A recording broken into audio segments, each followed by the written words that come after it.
Now on Overnights, I believe in reason and common sense. Leith Van Onselen from Macro Business with the Treasury of Common Sense. Common sense never goes out of style.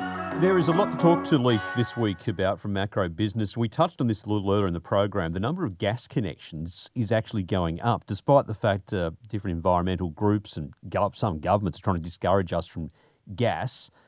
More people actually want gas. Leith, good morning. G'day, Clinton. How are you? I'm good, mate. I see that in most of the states, Victoria, New South Wales, South Australia, more people are actually connecting to gas at the moment, despite this push against it. And some research shows that 75% actually want domestic gas reservation as well. That's right, mate.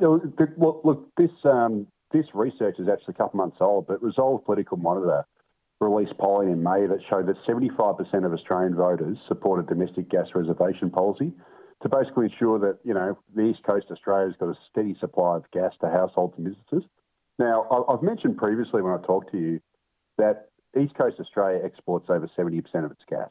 Most of it goes to China and also to Japan. Both those places get more gas from us than they actually need, and they're actually reselling that gas for a profit. At the same time, the East Coast of Australia has been starved for gas. We're paying some of the world's highest prices, and we're being told that basically we've got a gas shortage and we're not going to have enough of it. And some of your listeners have probably got hit by notices from AGL, Origin Energy, Energy Australia, etc., which said that customers on the East Coast are facing bill rises of up to 10% from the 1st of August. So this comes on top of obviously several years of extreme energy inflation in gas, whereby our gas bills have gone through the roof. That's also fed into electricity prices because gas is a key input into electricity. We use gas in gas turbines to generate electricity. It's what we call a firming fuel, so it's essential. It is the number one fuel used to generate electricity whenever we don't have enough renewables. So it's used as backup because gas can be turned on and off basically instantly. It's the only form of energy that you can basically turn on and off like a stove to generate electricity. And for some stupid reason in Australia, we've created a domestic gas shortage on the East Coast, despite the fact that we export 70% of it. And we're just being told that our bills are about to rise by another 10% on top of all the other, massive rises we've had over the last couple of years. And this is an absolute, disaster for multiple reasons, Clinton. First of all, it means that inflation is going to stay higher for longer. It also guarantees that we're probably going to have higher income taxes ahead because, as we all know, the federal government's handed out subsidies to try and, compensate for this energy inflation. And they're just going to have to keep those subsidies rolling if the bills keep rising, which means we're going to be paying higher taxes rather than just simply solving the problem. And it's also wrecking our competitiveness, which is why we've got a whole bunch of manufacturers that have shut down. Australia's last major plastics manufacturer is about to close down because of high energy prices. So, the whole thing's a policy disaster. 75% of Australians want the federal government to reserve gas on the East Coast, but for some reason they're refusing to do so. And as a result, we keep getting whacked with higher and higher prices. And we're being told that we've got a shortage despite the fact that we sell 70% of it to China and Japan, and then they're getting so much of it that they're actually reselling it for profit. It's just absolutely bananas. It is one of the great policy bungles of modern Australia, isn't it? Because we have, firstly, you've got the environmental push against it, which doesn't seem to add. I know the Albanese government's changed their position on that somewhat, but that doesn't seem to add up to me when it is a cleaner resource. Yeah, it's a fossil fuel, but it's still a cleaner resource than coal, and we are blessed with it. So you have that competing interest on one hand. Then you have this export policy, which is putting us in such a difficult position that we have shortages ourselves. They've stuffed it up from both angles, haven't they? Yeah, they have. And because we've made gas so expensive and in shortage, we're actually prolonging coal-fired power plants. Yeah, we're hurting ourselves. That's right. So New South Wales Earing coal station has been basically prolonged. The life of that, it was meant to shut down. The state government wants to keep it going for longer because we've got a gas shortage, which is ludicrous. And to make matters worse, New South Wales taxpayers are going to have to subsidise that gas plant, the coal plant, Earing we're talking about here, which is owned by Origin, which is one of the gas companies that's also sending out gas to China and Japan. So, it is absolutely absurd here that we have a simple solution here, which every other gas exporting jurisdiction in the world, including Western Australia, does, which is simply to reserve a set amount of gas for domestic use and to regulate the price. So bring in the old-fashioned cost-plus pricing, which we've used for utilities. Everyone around the world has used it for decades, which basically says that if the cost of the gas costs $3 a gigajoule to pull out of the ground, well, then they're only allowed to charge $4. So you give them a 25% markup. And then that way we'll have plentiful gas. It'll be cheap. And then we can use that low gas price. We can not only use it for heating and for manufacturing in blast furnaces and those sorts of things, but we can also use it for electricity generation, which will also bring down our electricity bills. So it pretty much solves Australia's inflation problem. It solves our cost of living problem.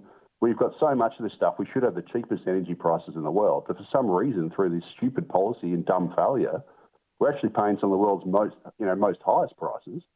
And as a result, we're completely uncompetitive. We've got an inflation, cost of living crisis, and all our manufacturers are going broke. It just makes no sense. We need a politician to actually work in our interests. And as I said before, 75% of Australians want a domestic gas reservation policy.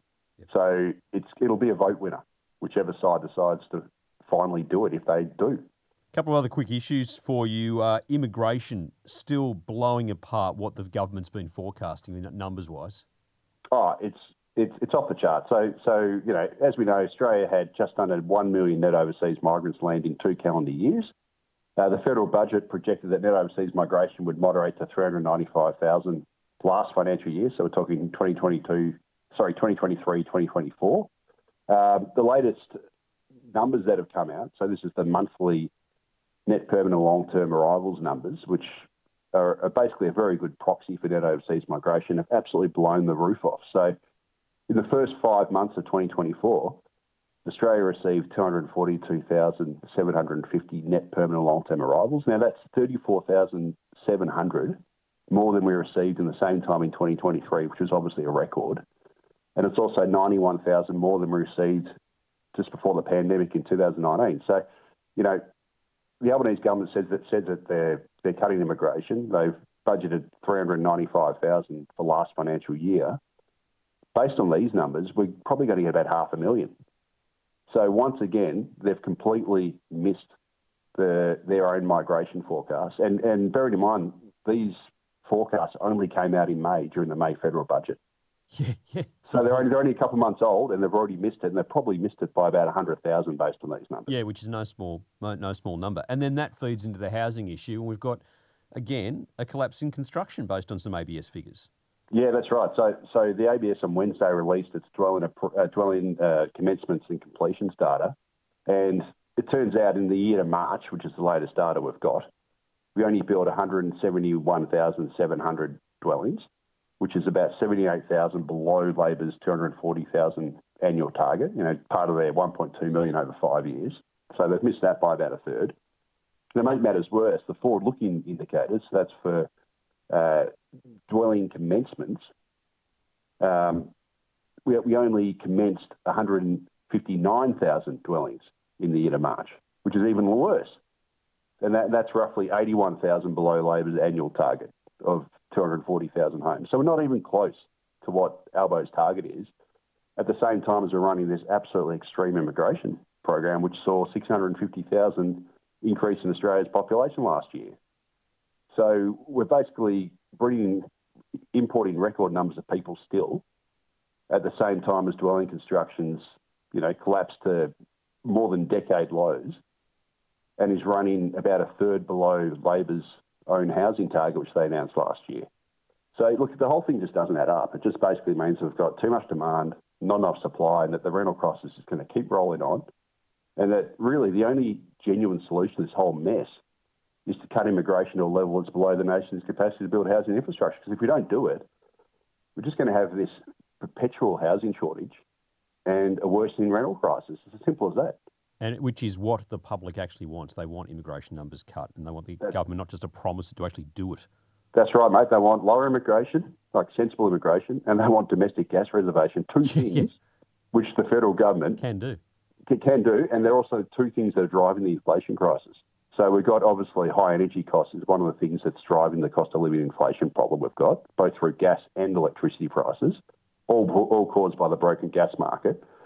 And at the same time, we've got this absurd immigration flows, which are driving up housing inflation, especially with rents, which is also putting upward pressure on inflation.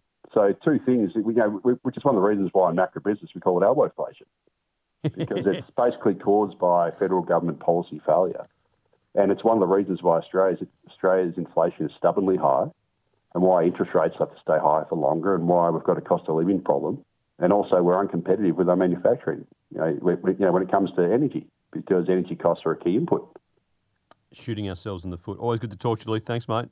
Yeah, thanks, Glenn. Leith Van Alston from Macro Business.